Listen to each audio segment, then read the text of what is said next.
बहुतेक 20 का 21ला माझा युट्यूबला व्हिडिओ घेतला, आवळा सक्सेस स्टोरी. स्वतः इथं शेतात आलता माझ्या. त्यांनी बर बर बर बर त्याच्या अगोदर तो शेवग्यात बोलत होता, नंतर ती ऋतू आला. त्याला हरामखोराला काही नॉलेज नाही शेतीचं, फक्त सिस्टमॅटिक बोलतंय आणि भुरळ पाडतंय समोरच्यावरती. सिस्टमॅटिकचा विषय नाही. सिस्टमॅटिक बोलायला आपल्यात लय पोर आहे ती, पण सुसंस्कृत आहे ती. काय एकटाच ती सिस्टमॅटिक बोलतोय. हो हो हो, तसं त्याचा तो गैरसमज आहे, गोड गैरसमज. बरोबर आहे ना, बरोबर आहे ना. आपल्याला पण करता येतंय, पण आपल्याला माहिती, आपल्याला माहिती आपण पुढे चाललोय ना. बघा तुम्ही एक सामान्य शेतकरी आहे काय, आवळा पिकवता, बरोबर आहे.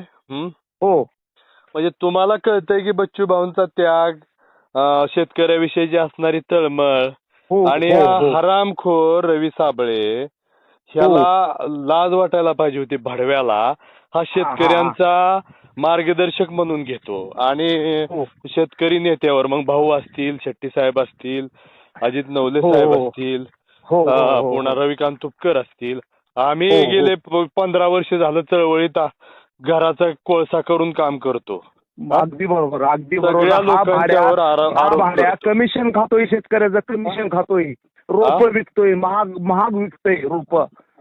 इतर ह्याच्यापेक्षा लोकांपेक्षा हा रोप महाग विकतो, बरोबर आहे. पण काय वाटतं लोकांना की हा चांगलं मार्गदर्शन करतो, पण भडवा चांगलं मार्गदर्शन करत असताना लोकांना शेतकऱ्यांना लुटायचं काम करतो. की शेतकऱ्याच्या मनात ह्याने विष कालवण्याचं काम केलं भडव्याने. ह्याचं वय काय, अरे साल्या तुझ्या बापाने का असे कपडे घालून ट्रॅक्टर ये म्हणा, आमच्यात ट्रॅक्टर आहेत, आम्ही बी नांगरतो, आम्ही बी रानात आबदतो, जरा ये बघायला आम्ही कसं आबदतो. ते फक्त दाखवायचे. अहो साहेब, नालायक नीच भाड्या, नीच. ऐका परत आता मला नाही त्या राजकारणात पडायचं, मला राजकारणात पडायचं